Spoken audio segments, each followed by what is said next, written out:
Shalom à vous toutes, shalom à ma chère et tendre épouse. Très bonne année à toi d'abord.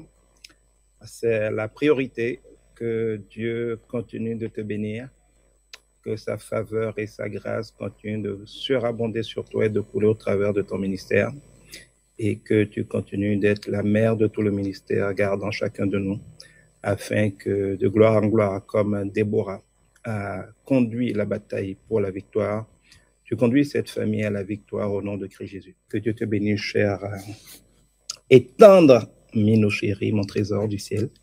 Que Dieu te bénisse. Je voudrais aussi vous dire à vous tous et à vous toutes, nos fils, nos filles, nos frères et sœurs, pour certains d'entre vous, très bonne et heureuse année 2025.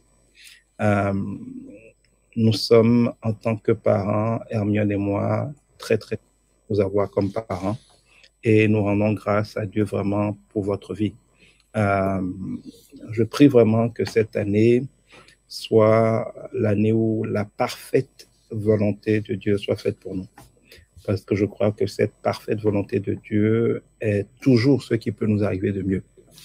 Je vous souhaite d'en arriver au point où, comme moi, vous n'avez plus de souhait. En tout cas, moi, je n'ai pas de souhait personnel, parce que j'ai déjà expérimenté trop de fois que le meilleur pour nous, ce n'est pas le meilleur de ce que nous voulons. C'est toujours le meilleur de ce que Dieu veut pour nous. Et je pense qu'il n'y a pas de plus grande sagesse, si on veut vivre en paix et heureux, que de dire, Seigneur, que ton règne vienne et que ta volonté soit faite. Ce n'est pas une manière de ne rien vouloir, ce n'est pas une manière de ne pas être ambitieux. Je crois que c'est la meilleure manière d'être ambitieux, parce que les ambitions de Dieu sont toujours plus grandes et meilleures pour nous, sont toujours plus bénéfiques pour nous et pour les autres aussi, et à la gloire de Dieu, que nos propres ambitions. Et je crois que si nous avons parfois beaucoup de mal, c'est parce que nous ramons à contre-courant de la vie. La vie n'est pas qu'à nous. Le monde ne tourne pas autour de nous. Le monde tourne autour de Dieu, en Dieu, par Dieu et pour Dieu. Et il n'est pas possible de convaincre Dieu de faire notre volonté. Il faut que ce soit clair pour vous. Il est impossible de convaincre Dieu de faire notre volonté. L'ange de l'Éternel, le Saint-Esprit de Christ, ne vient pas pour nous soutenir.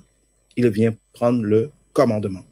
Si vous ne voulez pas perdre du temps, il nous faut en ce début d'année, quand nous sommes tous tentés de prendre des résolutions, de faire des projets, ne pas tomber dans le piège, comme le dira Ésaïe 30, de former des projets que l'Éternel n'a pas inspirés, parce que ce sera là votre perte. Ça va être du gaspillage d'énergie, de la perte de temps.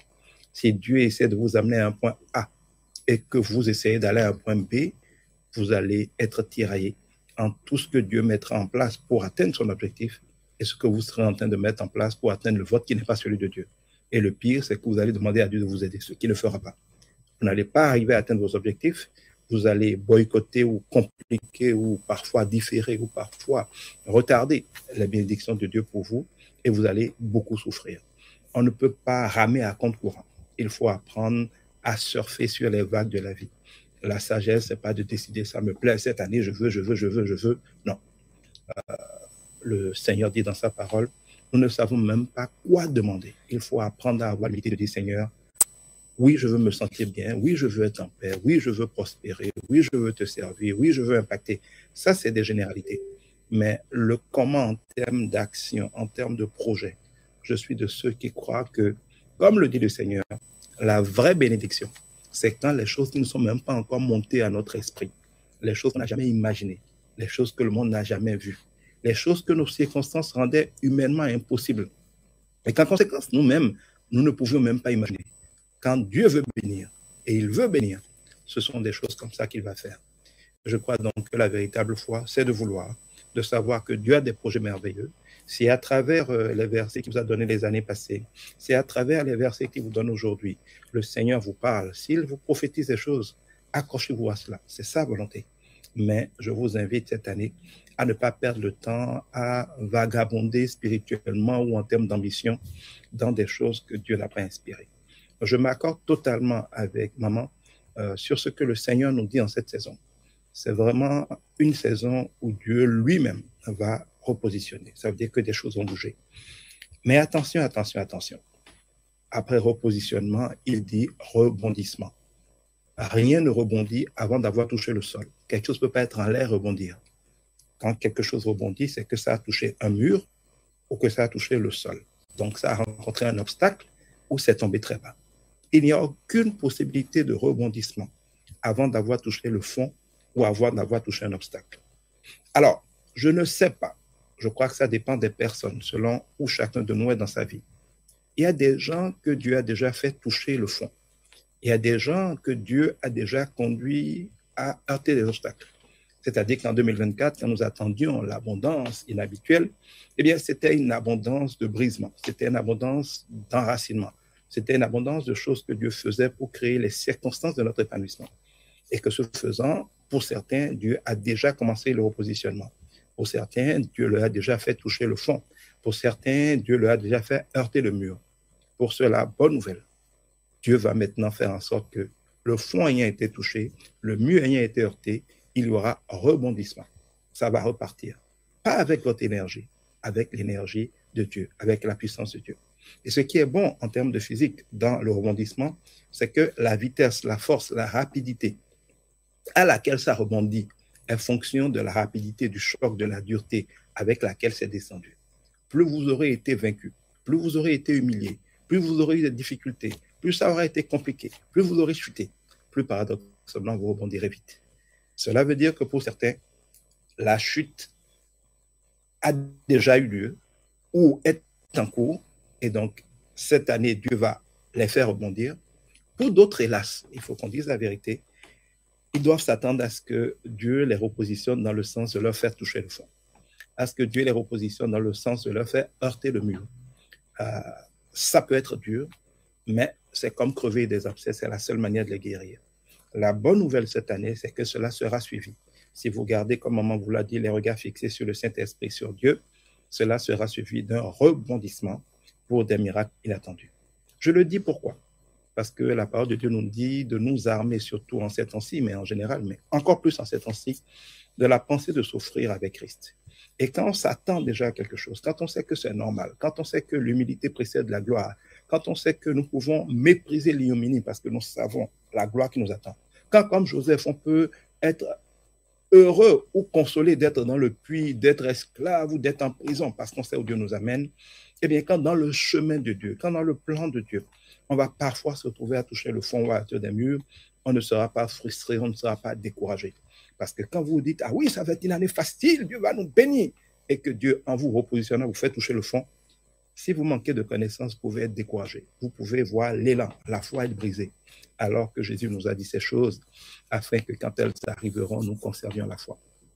Je voudrais donc vous inviter à vous armer de patience, à vous armer de foi, à vous rappeler que peu importe les circonstances, en toutes ces choses, nous sommes plus que vainqueurs.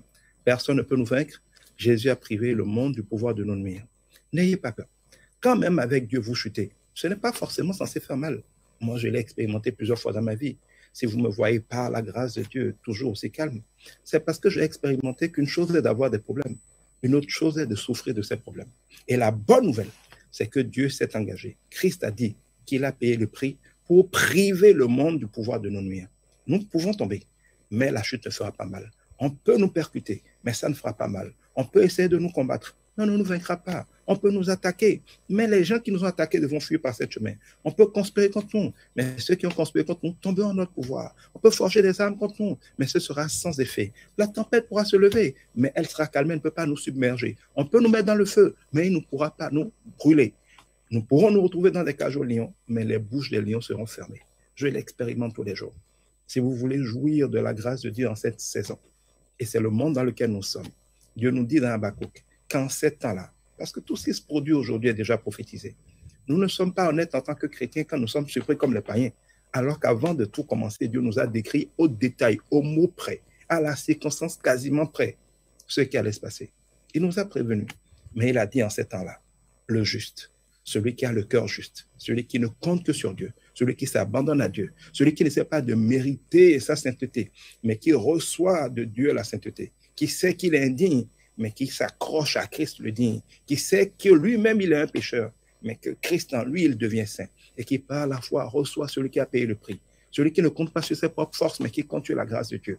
Celui-là verra Dieu agir au travers de lui. Celui-là pourra aller avec assurance toujours et tout le temps au trône de la grâce pour trouver miséricorde, pour trouver secours. en ces temps-là, ce juste-là vivra par la foi. Je le dis tous les jours à mes enfants. Ce n'est pas une saison où les choses vont de soi. C'est une saison où les circonstances sont très mauvaises pour le monde. La mauvaise nouvelle, c'est que 2025 va ressembler à 2024 en pire à l'échelle mondiale. Politique, économique, catastrophe. L'approche, nous rentrons dans des temps apocalyptiques. Toutes les prophéties partout disent la même chose. Et comme l'a dit maman, ceux qui vont s'accrocher à Christ, ils verront la gloire de Dieu se lever sur eux, comme l'annonce Ésaïe 60. Quand l'obscurité recouvre les nations, les ténèbres le monde, c'est là que la gloire de Dieu se lève sur les siens. C'est là que Dieu élève les siens, parce qu'il les a préparés, parce qu'il a donné cette nature qui peut marcher dans le feu sans être brûlée. Il y aura le feu sur le monde, mais ils vont marcher dedans. En fait, ils sont enlevés du pouvoir du monde de leur nuit. Le monde va être là en train de faire ce qu'il fait. S'il y a des problèmes, il y aura des problèmes. Mais eux, ils auront reçu, parce que Dieu les aura entraînés. La capacité surnaturelle, comme des sous-marins dans l'eau. Même s'il y a une inondation, ils s'en foutent, ils sont des sous-marins. Même s'il y a le feu, ils s'en foutent, ils ne peuvent pas être brûlés. C'est ça le privilège que nous avons.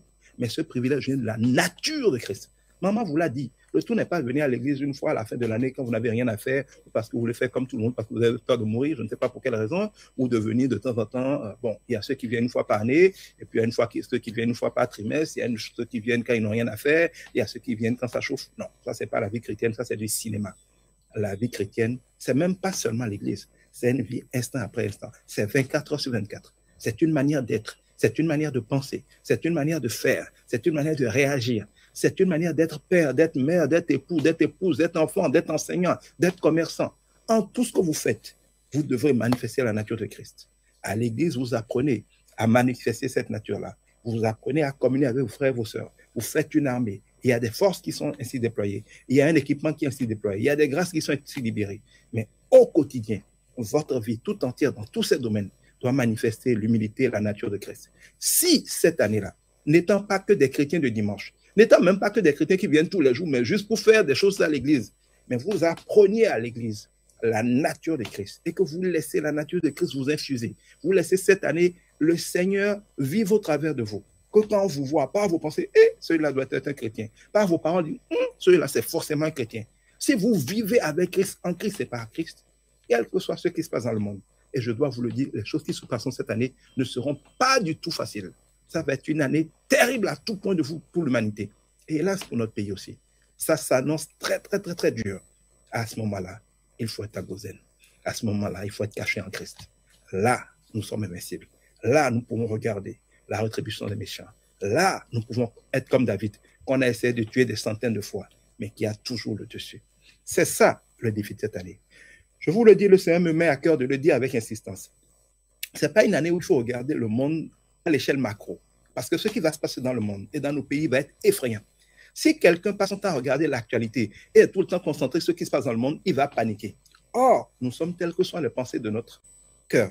Plus vous aurez peur, plus vous vous retrouvez comme Job victime. Parce que ce que vous craignez vous arrivera. Ce que vous redoutez vous atteindra.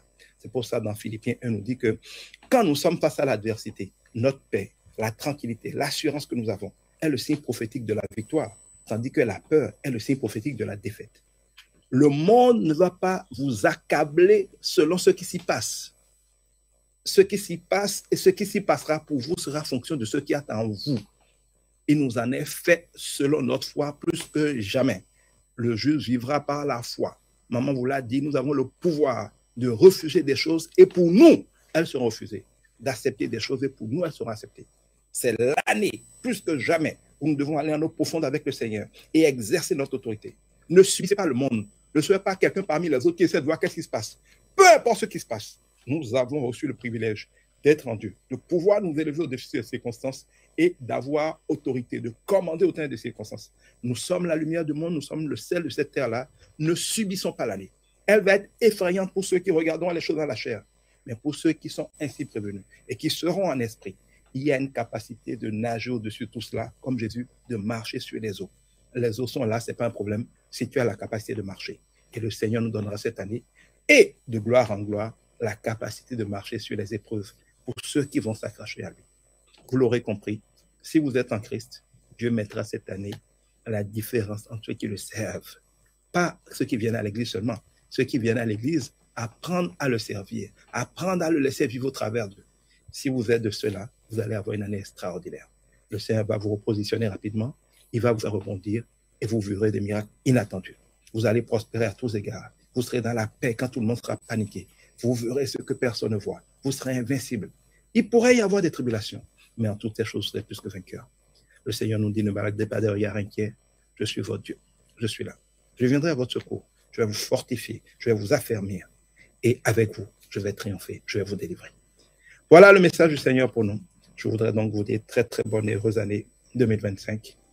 Ma maladie, l'année vient de s'ouvrir. Nous sommes à une porte. Je pense que pendant les prochaines semaines, nous avons une saison dans laquelle il ne faut pas se distraire, il ne faut pas commencer à courir. Il faut se concentrer pour se connecter au Seigneur et commander efficacement à l'aurore de cette année.